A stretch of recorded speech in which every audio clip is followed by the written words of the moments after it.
Kalau dari akar katanya, kata filsafat itu diambil dari dua kata Yunani, phileo dan sophia atau sophos. Phileo berarti mencintai, sophos atau sophia adalah kebijaksanaan.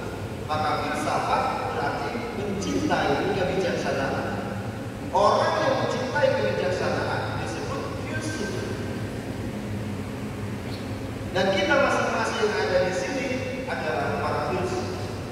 Karena kita mencintai kebijaksanaan. Dan kebijaksanaan itu sendiri mewujud dalam banyak hal. Bapak Ibu saudara-saudara, dia mewujud dalam banyak hal yang mengungkapkan sebuah kebermaknaan akan apa yang kita lakukan, apa yang kita kerjakan, apa yang kita katakan, apa yang kita hayati dalam kehidupan kita.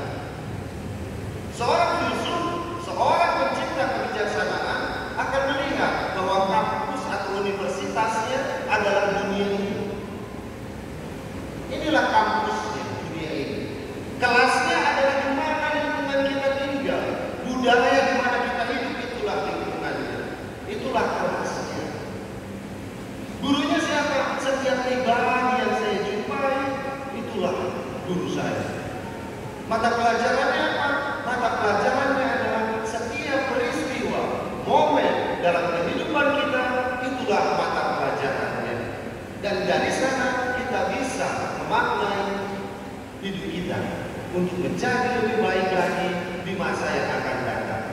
Contoh, banyak dalam kehidupan. Ya, kalau orang bilang mengatakan udah bagi biang lariku. Artinya apa? Jelaslah kamu itu. Kalau marah ya sudah marah. Kalau sedih ya sedih. Ya, kalau tertawa ya tertawa. Kalau sedih tahan. Ya. Kalau anjing dan ekor kan nggak tahu juga. Ngomong dia kita pikir kawan. Tiba-tiba kena rabies. Itu sebuah kebijaksanaan dalam hidup. Harus ekspresi, suasana hati harus terungkap dalam kehidupan. Ada lagi seorang bapak pernah berkata, pastor, aku kalau bimbing kasih khusus perkawinan selalu mengatakan, para suami, pulang bagi ayam jago. Apa maksudnya ini? Dia masih dengan istrinya tapi sudah diri dia lain. Intinya jangan selingkuh. Ada yang mengatakan selingkuh itu bagus, pastor. Apa selingkuh indah keluarga untuk? Tapi jangan diikuti ya. Saya mau mengatakan contoh-contoh kebijaksanaan dalam hidup kita. Ada dalam bentuk umpama yang singkat, padat tapi jelas. Contohnya apa? Ikan patin, ikan hiu. Semakin diperhatiin, kok makin I love you. Ini sebuah kebijaksanaan hidup. Kalau di kedai kopi, jangan hanya sekedar minum kopi. Dari kopi kita belajar. Itulah filsafat, itulah kebijaksanaan. Dari kopi kita mengatakan bahwa tidak selamanya yang hitam itu kotor, yang pahit itu menyedihkan. Saudara-saudara, ya, ini dalam kehidupan inilah kebijaksanaan yang bisa kita ambil dalam kehidupan kita. Jadi jangan berpikir, filsafat harus yang aneh-aneh. Tidak, itu dalam kehidupan kita sehari-hari. Dari makanan yang kita makan, ada orang mengatakan bahwa diri kita adalah apa yang kita makan. Hati-hati dengan perumpamaan ini ya, dengan kata-kata bijaksana. Kenapa pastor? Ya, berarti kalau kamu adalah apa yang kamu makan. Kalau saya banyak makan B1, ya kelakuan saya kayak B1. Kan begitu. Ya, kalau banyak makan B2, kelakuan saya kayak B2. Tidak demikian. Nah, bisa dalam kalimat kita bisa mengatakan, kalau saya rajin makan sabda Tuhan, menerima tubuh Tuhan, maka setiap hari saya pun harus semakin seperti Tuhan. Nah, itu kebijaksanaan dalam iman, Bapak Ibu saudara-saudara. Jadi kebijaksanaan dalam hidup kita bukanlah sesuatu yang rumit yang tidak dipahami, tapi itu terjadi dalam kehidupan kita. Itu terjadi dalam kehidupan kita setiap hari. Maka orang yang bijaksana adalah orang yang mampu mengambil arti makna dari setiap setiap peristiwa, dari setiap perjumpaan dalam hidup. Yakinlah ketika Anda bijaksana, Anda akan menjadi bahagia. Karena mampu menarik nilai-nilai yang penting perlu berguna dalam hidup. Maka Bapak Ibu, hiduplah jangan seperti ikan yang mati, tapi hiduplah seperti ikan yang hidup. Kalau ikan yang mati ada mengikuti arus, tapi ikan yang hidup tahu dia kapan harus berhenti, kapan dia harus berenang maju ke depan, kapan dia harus mengikuti arus.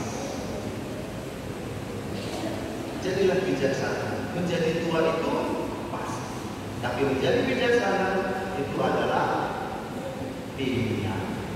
Nah, ini harus kita ingat ya. Namun seringkali kita tidak sempat juga untuk merenungkan hidup kita dengan alasan sibuk. Sibuk aku sibuk. Ada gizi. Hati-hati dengan kata sibuk, hati-hati dengan kata gizi. Karena sibuk berarti si iblis butakan kamu. Oh enggak ke gereja ada, ini enggak sibuk. Sibuk apa? Ya, si iblis butakan kamu.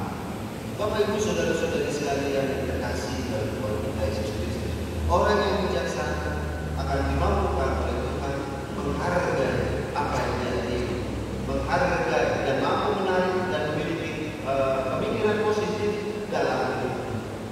Orang yang bijaksana akan selalu dimanapun dia berada, selalu ada kebaikan. Tugas ini juga menjadi tugas kita. Tugas Yesus datang ke dunia ini mengembalikan rangkaian kisah penciptaan. Apa rangkaian kisah penciptaan? Allah melihat segala sesuatu baik adanya. Maka tugas kita juga membawa kebaikan. Dan biasanya orang yang membawa kebaikan adalah orang yang bijaksana. Jadilah bijaksana, saudara-saudari. Termasuk juga dalam kehidupan kita sebagai orang beriman. Pepatah mengatakan ada panggung di tengah taman, pemilik seorang raja. Mari kita menjadi pelaku firman, bukan hanya mendengar saja.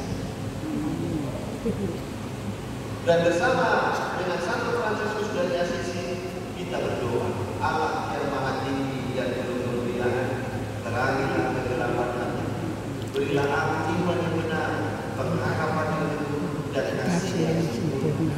Berilah aku Tuhan perasaan mereka dan pikiran cerah, agar aku mampu melaksanakan pengetahuan yang khusus dan takkan menyesatkan. Ini doa Santo Fransiskus yang memohon kebijaksanaan dalam hidupnya, sehingga dimanapun dia berada mampu mewujudkan apa yang menjadi kehendak Allah. Kebijaksanaan mengatakan hidup ini adalah kesempatan. Hidup ini adalah seperti matematika. Kadang harus dikurangi, ditambah, dikali, dibagi. Hidup ini haruslah sederhana, sama seperti sebuah sauna. Lurus dia, hanya sedikit ada lubang-lubangnya, tapi ketika ditiup membuat orang berbahak.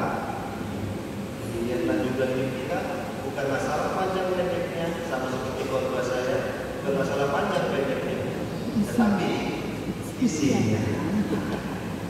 Percuma kalau saya khotbah panjang, tetapi ada orang yang tinggal di alam.